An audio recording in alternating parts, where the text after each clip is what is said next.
Tim, and welcome to WatchYouWant.com. Thanks for logging on. Today we're looking at a current 6-digit reference Rolex Daytona, but we're looking at a watch that illustrates just how much variety there is within the body of Rolex Daytona production, and how even in the era of mass-produced Rolexes, you can still find a real rarity and a future collector's item hidden in plain sight. So let's get into what makes this Rolex Cosmograph Daytona in white gold special, why it's a collector's basically one to watch, and how the watch wears on the wrist. So first and foremost, I want to talk a little bit about why this one's different. Now everyone knows that the historical Rolex Daytona is built from 1963 to 1988. The manual wind watches are exceedingly rare. Compared to current production levels, I mean, they're like hen's teeth. Very, very few of them were made, and they weren't popular, so even compared to production capacity, fewer of them were sold than could have been sold. Now, in 1988, the watch was redesigned to look like the current watch. 40 millimeters, sapphire crystal, COSC chronometer certified screw-down crowns, and automatic winding. But they were constrained by the production of Zenith El Primero movements that powered the watch. And in 2000, when the current 6-digit reference debuted, the in-house Rolex movement, a lot of people said, well, that's it for the Daytona. From now on, we're talking millions of watches, no differentiation, the collector's era is over. But Rolex, because of the sheer breadth and scope of its catalog and styles, still manages to produce a true rarity every once in a while. And if you know where to look, the vintage Rolex market of tomorrow is forming today. And this watch, which is a D-series Rolex Cosmograph Daytona in white gold, shows us why. Here's the thing. There have been 5 distinct styles of the 6-digit reference Daytona's basic dial. Now, I'm not talking about color schemes. I'm not talking about whether it's Arabics or Romans or stick indexes. I'm talking about things like the size of the hands. I'm talking about things like the size of the dot indexes at 3, 6, and 9. I'm talking about things like whether or not the 27 and 33-minute hash marks are big or short on the dial. And these are the kind of distinctions that set Rolex collectors aflame. Now, this example that you see here was a D-series, which means that, roughly speaking, you're talking a 2005 watch, roughly speaking. But here's the thing.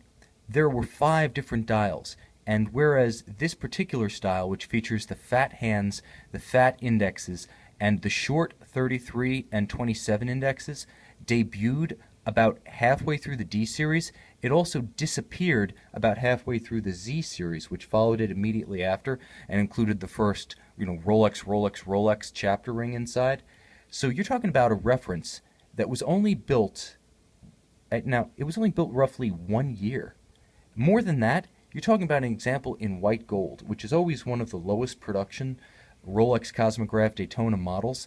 So between this unique Panda dial tritone, which I'm going to get to in a moment, the fact that it is white gold and on a bracelet, not universal with Daytonas, and the fact that it features what's known as that Mark III dial, the basic Mark III dial style underneath the Panda elaboration, you're talking about a Rolex that's not just basically a 1-year run, but has a number of constraining, defining features that make it part of smaller and smaller pools of potential Daytona production. And these are the kind of things that not only do collectors love, but auctioneers note going down the line.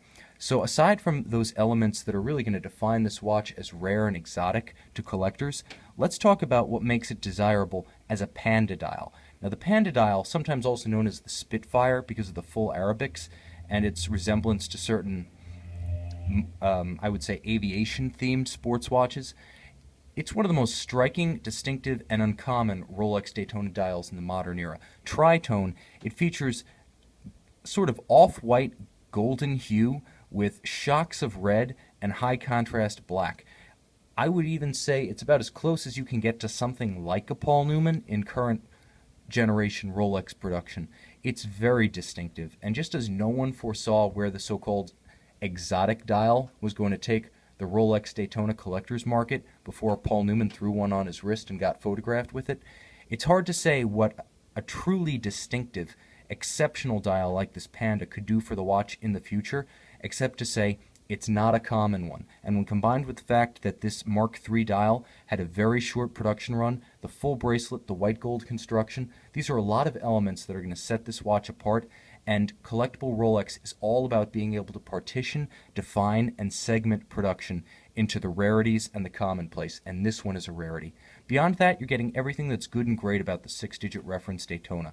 Rolex's own in-house white gold, smelted in their own foundry. It's not something that you see at every watchmaker. By controlling the entire process, from the basic science of the metallurgy design and the alloying, to the smelting and the stamping of cases, the better way to make cases, by the way, Rolex assures a high standard of quality that includes the ability to scratch the watch and not have a milky yellow underlying, quote, white gold shine through.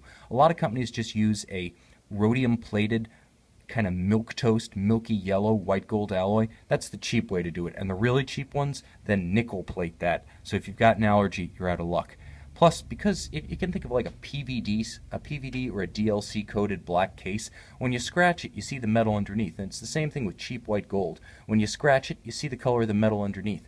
Not with Rolex. It's a homogeneous alloy. It's white all the way through, and that goes for the bezel, that goes for the case, that goes for the bracelet, the link, and the clasp itself. And the watch feels like $1,000,000 in the hand. White gold has tremendous heft to it. Without the ostentation of colored gold, white gold gives you that premium pull, the real mass that just feels a treat on the wrist. Again, without declaring itself, it's kind of like a secret between you and your watch. Now, this is a 40mm case. I'd say it wears as a large 40 just because the Oyster is a bit big and flared around its lugs. With the integrated bracelet, it's very comfortable, though. You can see on my wrist, 6 1/3 inches, 16 centimeters for our metric friends out there. It's very comfortable. It's the kind of thing you can live with on a daily basis, and because of 10 ATM 100 meter, that's about 330 feet of water resistance. This isn't a chronograph that you have to take off when you jump in the pool or jump in the surf, and because of the bracelet, you don't have to worry about leather either. White gold won't scratch through and show the yellow underneath like some other watchmaker's gold. Rolex gives you a gold watch that you can wear anywhere. And yep, they even give you a white gold watch that can go anywhere you will.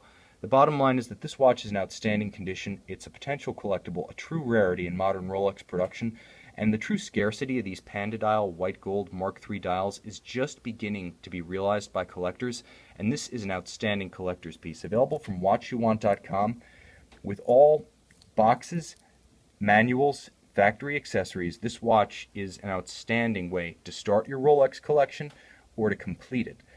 If you love the Rolex Daytona, its motorsports history, its essential look, the convenience of being able to wear one watch all the time, to have one watch that's going to be your one and only, or if you just like the look of this Panda dial in the white gold, which frankly is quite striking, whether you're a collector, advanced, a collector beginning, or just a fan of great sports watches, and you're interested in Rolex, you owe it to yourself to check out this Rolex Daytona D-Series Panda dial with Mark III dial on our website, watchyouwant.com.